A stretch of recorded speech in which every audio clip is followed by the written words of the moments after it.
In December of 2006, a deal worth $965 million sent a shockwave through the modern business world. Hard Rock International, an empire of restaurants, hotels, and casinos, was bought by the Seminole Tribe of Florida. At the press conference, Tribal Council member Max Osceola Jr. delivered a line that sounded less like a joke and more like a verdict on 5 centuries of history. Our ancestors sold Manhattan for trinkets. We're going to buy Manhattan back, one hamburger at a time. That moment was not the beginning of Seminole power.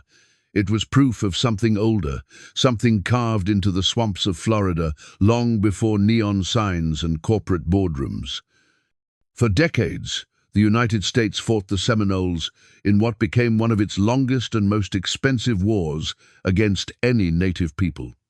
And unlike many nations that were forced into treaties that stamped the word surrender onto their fate, the Seminoles entered American memory with a rare and defiant reputation. The people who never truly yielded, the war that never ended cleanly, the tribe that by their own understanding never signed away their right to exist on their homeland's soil. To understand why, you must first understand Florida, not as a postcard of beaches, but as a battlefield that does not behave like normal battlefields.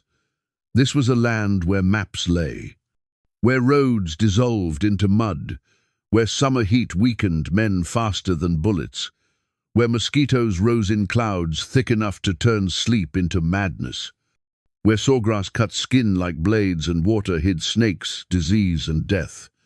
In Florida, an invading army could march for weeks and never find the enemy, then lose dozens in minutes to gunfire from a line of trees that looked empty a second ago.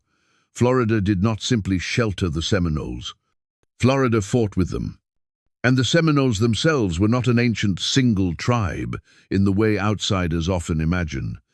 They were a people forged through movement, refuge, and reinvention. In the 18th century, bands of Muskogee-speaking Creek peoples from Georgia and Alabama migrated southward into Florida. They were joined by others, including fragments of older Florida native groups and communities reshaped by colonial disruption. Florida, after earlier centuries of collapse and upheaval following European contact, offered space where new towns could rise and a new identity could harden. By the late 1700s, outsiders recognized these Florida Indians as something distinct, even if they did not fully understand what they were witnessing, a nation forming in the shadows of empire. Even the name Seminole carries the mark of flight. After 1765, Florida Indians were increasingly referred to as Seminoles, a term widely linked to the Spanish cimarron, meaning wild or runaway. Some interpretations lean toward the idea of free, a word that fits the story even better, because Seminole was never merely an ethnic label. It described a condition. People who refused to be controlled, people who slipped away from pressure rather than bowing to it. And in Florida, those runaways were not only native. Across the slaveholding South, enslaved Africans risked everything to flee plantations. Many were captured and dragged back in chains, some were killed. But a number reached Seminole country, where they became part of one of the most strategically powerful alliances on the continent. The Black Seminoles, also called Afro-Seminoles, were people of mixed Native American and African origin, including free Africans, and escaped former slaves who allied with Seminole groups in Spanish Florida. Their presence changed everything, because to American slaveholders, a Seminole village was not just Indian country. It was a breach in the walls of slavery, a frontier sanctuary where black people could carry weapons, build communities, and fight beside native allies. This alliance terrified the United States for a simple reason. It threatened to spread. A single place of refuge can become a beacon. A beacon can become a flood. If Florida became known as a land where enslaved people could escape and remain free under Seminole protection, the plantation South would rot from the inside. So, every conflict with the Seminoles carried a second, unspoken war inside it, a war against the possibility of black freedom. The first great explosion of that reality came after the War of 1812. In the Florida Panhandle, an abandoned British fort at Prospect Bluff on the Apalachicola River became occupied by black people, many of them formerly enslaved, forming what Americans called Negro Fort. To the people inside, it was a shield against capture. To U.S. officials, it looked like a fortified rebellion. In July 1816, U.S. forces attacked. During the bombardment, a shot struck the fort's powder magazine. The explosion was catastrophic, killing most of the defenders in an instant and turning the fort into a crater of fire and torn earth. It was one of the deadliest single blows delivered in the long struggle over Florida's frontier, and it sent a message that would echo through every Seminole conflict. The United States would rather obliterate a sanctuary than allow it to exist. But destruction did not create submission. It created dispersion, fury, and deeper retreat into the swamp. And it accelerated a cycle that would repeat again and again: American attacks, Seminole retaliation, and then a widening conflict that Washington insisted was necessary but could never finish cleanly. Then came the policy that turned tension into inevitability: removal. In 1830, the U.S. government passed the Indian Removal Act, and the logic of American expansion hardened into law. Native nations east of the Mississippi were to be pushed westward into Indian territory. In Florida, this meant the Seminoles were expected to abandon their homeland, but Florida was not simply land to them. It was their fortress, their refuge, and for many black Seminoles, it was the difference between freedom and re-enslavement. To leave Florida was not a relocation, it was a death sentence for identity, and for some, a literal death sentence. As pressure rose, the Seminoles fractured into different responses. Some leaders tried to negotiate, some tried to delay, some refused completely. American officials, determined to force the issue, moved from persuasion to threat, and by 1835, the standoff reached its breaking point. The ignition came in December. On the 28th of December, 1835, a U.S. Army detachment marching through Florida was ambushed in what became known as the Dade Battle, often called the Dade Massacre. The column was virtually destroyed. On the same day, Osceola and his followers killed Indian Agent Wiley Thompson outside Fort King. It was not random violence, it was a coordinated escalation. A signal that the Seminoles were done waiting for removal to crush them slowly. The Second Seminole War began in fire, and it began on Seminole terms. Osceola rose quickly into legend, not because he commanded an empire, but because he embodied the war's spirit, defiance without illusions. His portrait survives as one of the most recognizable faces in native resistance history. Steady eyes, composed posture, a man whose calm seems to say that surrender is not even a subject worth discussing. But the war was never only Osceola. It was a network of leaders, families, villages, and allied communities, native and black, moving through a hostile landscape that they knew better than any outsider ever could. The U.S. Army could occupy forts and proclaim victory on paper, but in the swamp, victory was something else entirely. Victory meant finding people who did not want to be found.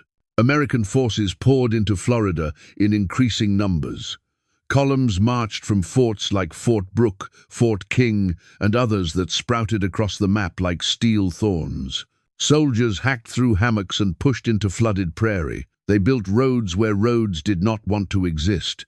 They hauled cannons through mud that swallowed wheels. And all the while, they fought an enemy that refused to become a target. Seminole warfare in Florida was not about holding ground in open battle.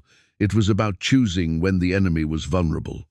When U.S. units moved in large formations, Seminole warriors slipped away. When patrols became isolated, they were struck. When supply lines stretched thin, wagons burned, and drivers vanished. When soldiers pursued into the wetlands, their boots sank, their powder dampened, and their bodies weakened. The Seminoles did not need to destroy the U.S. Army in a single decisive clash. They needed only to make the war too costly to continue and to ensure that even victory would not deliver what America wanted most: total control. This is why Florida became infamous, not just because of the fighting, but because of the humiliation.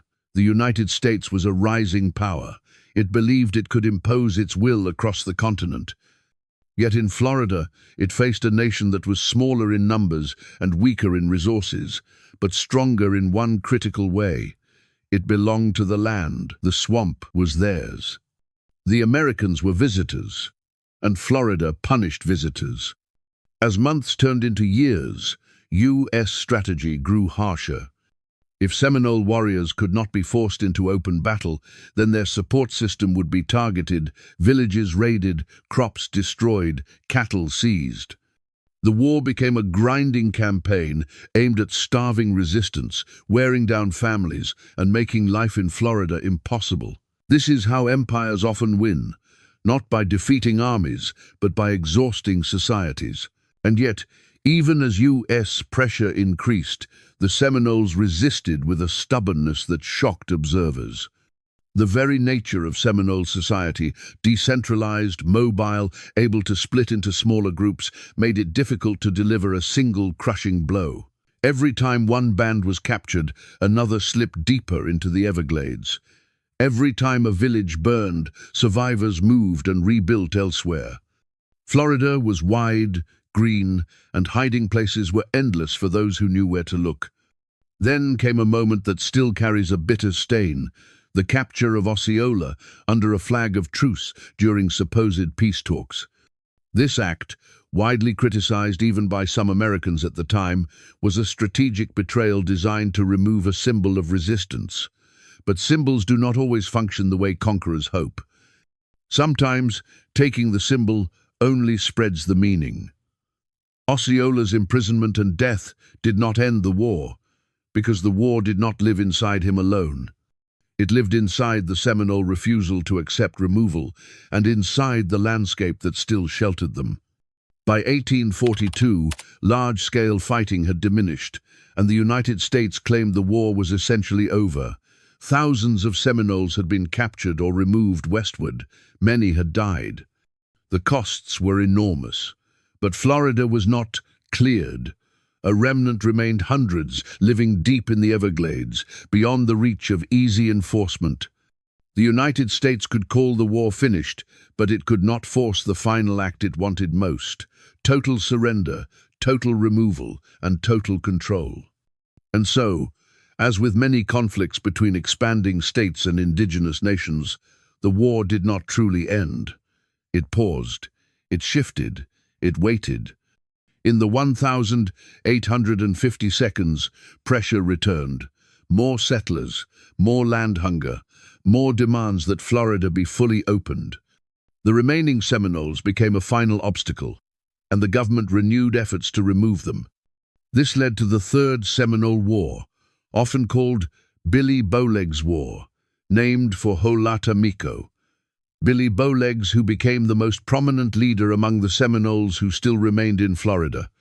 By this stage, the Seminole population still in Florida was far smaller than it had been decades earlier. But in a land like the Everglades, numbers did not translate cleanly into power.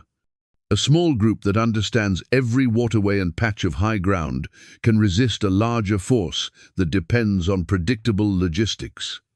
Bowlegs' resistance in this period relied on survival and harassment rather than grand offensives. The Seminoles could strike and vanish, forcing U.S. forces to spend enormous effort chasing shadows in a landscape where shadows were endless. Eventually, through a combination of military pressure and negotiation, many more Seminoles were transported west in the late 1850s. The United States could point to removals and claim success. But even after this final war, a number of Seminoles remained in Florida, still in the Everglades, still living in the same homeland the government had tried to empty. They had not signed away their presence. They had not performed the ceremony of defeat that empires crave. They had simply endured until the empire's attention shifted elsewhere. This is the core of the Seminole legend. Not that they defeated the United States in a classic military sense, but that they denied the United States the clean ending it wanted. The Seminoles could be pushed, hunted, captured, deported, and killed, but the last survivors refused to grant the enemy the final sentence: "We surrender." Decades passed. Florida modernized, rail lines and roads expanded, cities grew. Yet the Seminoles who remained continued to exist in the margins the modern state could not easily erase. Over time, they reorganized politically, and in 1957 the U.S. government recognized them as the Seminole Tribe of Florida. It was not the ending the United States had attempted to impose in the 19th century. It was the acknowledgement that the people it tried to remove were still there. And that is why the 2006 Hard Rock purchase matters so much. It is not just a business story. It is an historic reversal, a symbol of a people who went from being hunted through wetlands to owning global properties that project wealth and autonomy. In one century, the U.S. Army tried to drag the Seminoles out of Florida's swamps. In another, the Seminoles stood on a stage and bought a corporate empire. And Max Osceola Jr.'s quote struck so deeply because it inverted an old humiliation into a new power. "Our ancestors sold Manhattan for trinkets. We're going to buy Manhattan back, one hamburger at a time." If you want to understand what resistance looks like in the age of empires, do not only look for giant battles and decisive victories. Look for the wars that refuse to end neatly. Look for the people who survive where conquest expects disappearance.